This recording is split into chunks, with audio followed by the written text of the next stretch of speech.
ರಾಜ್ಯ ಸರ್ಕಾರದ ವಿರುದ್ಧ ಬಿಜೆಪಿ ಪ್ರೊಟೆಸ್ಟ್. ಜಿಲ್ಲಾ ಆಸ್ಪತ್ರೆಗಳಲ್ಲಿ ಪ್ರಧಾನಮಂತ್ರಿ ಜನೌಷಧಿ ಕೇಂದ್ರ ಸ್ಥಗಿತ ಹಿನ್ನೆಲೆ ರಾಜ್ಯ ಕಾಂಗ್ರೆಸ್ ಸರ್ಕಾರದ ನಡೆ ಖಂಡಿಸಿ ಕಪ್ಪು ಪಟ್ಟಿ ಧರಿಸಿ ಪ್ರತಿಭಟನೆ. ಮಂಡ್ಯದ ಮಿಮ್ಸ್ ಆವರಣದಲ್ಲಿ ನಡೆಯುತ್ತಿರುವ ಘಟನೆ. ಬಿಜೆಪಿಯ ವೈದ್ಯಕೀಯ ಪ್ರಕೋಷ್ಠದ ವತಿಯಿಂದ ಕಪ್ಪು ಪಟ್ಟಿ ಕಟ್ಟಿಕೊಂಡು ಪ್ರತಿಭಟನೆ. ಡಾಕ್ಟರ್ ಸದಾನಂದ ನೇತೃತ್ವದಲ್ಲಿ ಪ್ರೊಟೆಸ್ಟ್. ರಾಜ್ಯ ಸರ್ಕಾರ ಆರೋಗ್ಯ ಸಚಿವ ಉಸ್ತುವಾರಿ ಸಚಿವ ಚಲುವರಾಯಸ್ವಾಮಿ ವಿರುದ್ಧ ಘೋಷಣೆ ಕೂಗಿ ಆಕ್ರೋಶ. ಜನೌಷಧಿ ಕೇಂದ್ರ ಮುಚ್ಚಿ ಬಡವರ ಜೀವ ಹಿಂಡುತ್ತಿದ್ದಾರೆ. ಜನೌಷಧಿ ಕೇಂದ್ರ ಉಳಿಸುವಂತೆ ಆಗ್ರಹ. ಖಾಸಗಿ ಮೆಡಿಕಲ್ ಮಾಫಿಯಾಗೆ ಮಣಿದು ಜನೌಷಧಿ ಕೇಂದ್ರ ಬಂದ್ ಎಂದು ಆಕ್ರೋಶ. ಮೋದಿ ಸರ್ಕಾರದ ಯೋಜನೆಗಳ ವಿರುದ್ಧ ಕಾಂಗ್ರೆಸ್ ಸರ್ಕಾರದ ದ್ವೇಷ ಸಾಧಿಸುತ್ತಿದೆ ಎಂದು ಕಿಡಿ.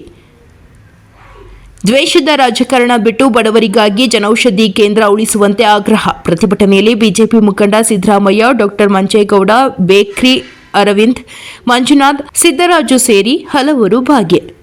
ವರದಿ ಗಿರೀಶ್, ಮಂಡ್ಯ. ಅಂದರೆ ಒಂದು ಕೆಟ್ಟ ಗುಣ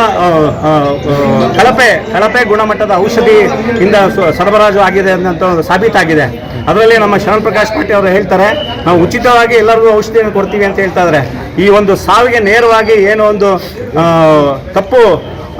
ಕಪ್ಪು ಬ್ಲ್ಯಾಕ್ ಲಿಸ್ಟಲ್ಲಿ ಇರ್ತಕ್ಕಂಥ ಕಂಪ್ನಿಯೊಂದು ಏನು ಔಷಧಿಯನ್ನು ತೆಗೆದುಕೊಂಡಿರೋದೇ ಅದರಂತೆ ಸಾಬೀತಾಗಿದೆ. ಹಾಗೆ ನೀವು ದಿನನಿತ್ಯ ನೋಡ್ಬೋದು, ಆರೋಗ್ಯ ಇಲಾಖೆಯಿಂದ ಏನು ಸರ್ಕಾರಿ ಆಸ್ಪತ್ರೆಗಳಿಗೆ ದಿನನಿತ್ಯ ರೋಗಿಗಳು ಹೆಚ್ಚಾಗ್ತಾ ಇದ್ದಾರೆ. ನೀವು ಎಲ್ಲೇ ಒಂದು ಆಸ್ಪತ್ರೆಗಳಿಗೆ ಹೋಗಿ ಅಲ್ಲಿ ಏನೋ ತಜ್ಞರ ವೈದ್ಯರಾಗಿರ್ಬೋದು, ನರ್ಸ್ಗಳಾಗಿರ್ಬೋದು, ಸಿಬ್ಬಂದಿ ವರ್ಗದ ಕೊರತೆ ಜಾಸ್ತಿ ಎದ್ದೇ ಕಾಣುತ್ತೆ. ಹಾಗೆ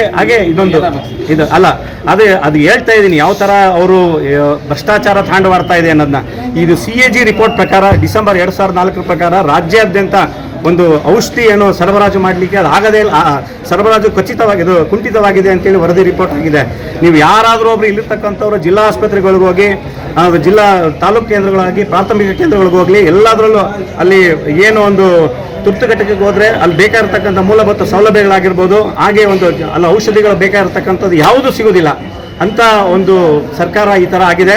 ಕೇಂದ್ರಗಳನ್ನು ಏನು ಜಿಲ್ಲಾ ಹಾಸ್ಪಿಟ್ಲ್ಗಳಾಗಲಿ, ತಾಲೂಕು ಹಾಸ್ಪಿಟ್ಲ್ಗಳ ಪ್ರಿಮಿಸಿಸಲ್ಲಿ ಇಡಬಾರ್ದು ಅನ್ನೋದನ್ನು ಈ ಒಂದು ಆದೇಶವನ್ನು ಹೊರಡಿಸಿದ್ದಾರೆ.